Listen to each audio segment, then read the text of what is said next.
My name is Walter Watts, and as of this Sunday, I am a graduate from College of the Ozarks in Point Lookout, Missouri.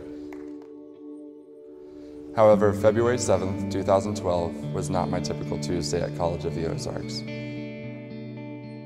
Initially, I remember going to my classes on Tuesday morning, and then I remember getting dismissed early from my abnormal psychology class and going up to the office to grade papers. From the point of view of everybody else, Dr. Hale went into her office and started typing on her keyboard, and then she heard a loud thud. So she peeked into the office and found me on the ground, and her first reaction was to roll her eyes because I had a good habit of good-natured ribbing and practical jokes in the office and uploading cat images to everyone's desktop. But whenever she saw me convulsing and my eyes rolled back in my head, she realized this wasn't a practical joke. So she came out to check on the sound, and it was me on the floor convulsing. Afterwards, she yelled down the hallway for help and called the campus fire department to respond to a seizure.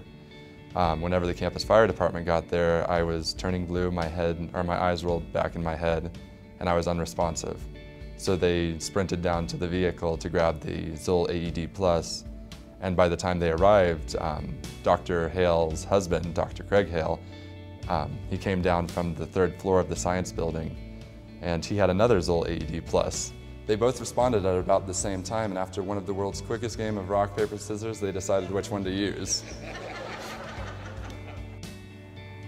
At that time, they used one, put the electrodes on, and Gavin Harnstrom looked down as it told him to administer the shock.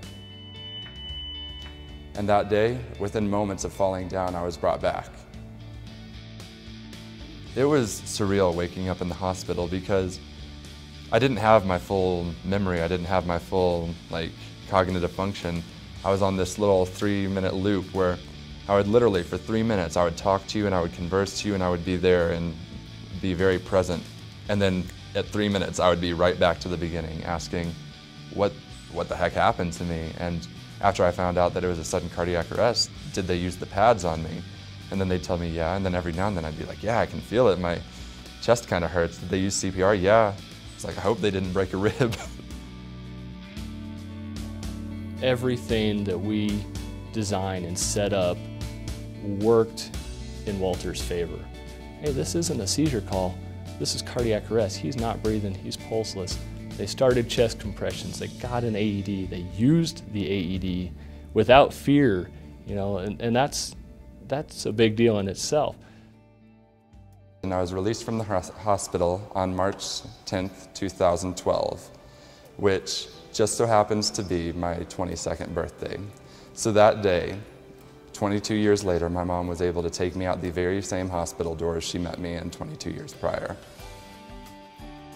With sudden cardiac arrest being the #1 cause of unexpected death in the world, I think it's absolutely imperative that we have AEDs wherever the public is, because as I've heard time and time again, sudden cardiac arrest does not discriminate. There's really no indication of who it's going to affect, what age group it's going to affect. There's oftentimes not a lot of information out there that says you're at risk, but it hits, and it hits hard. And it all came to play in a manner that saved a life, and that's what our goal is.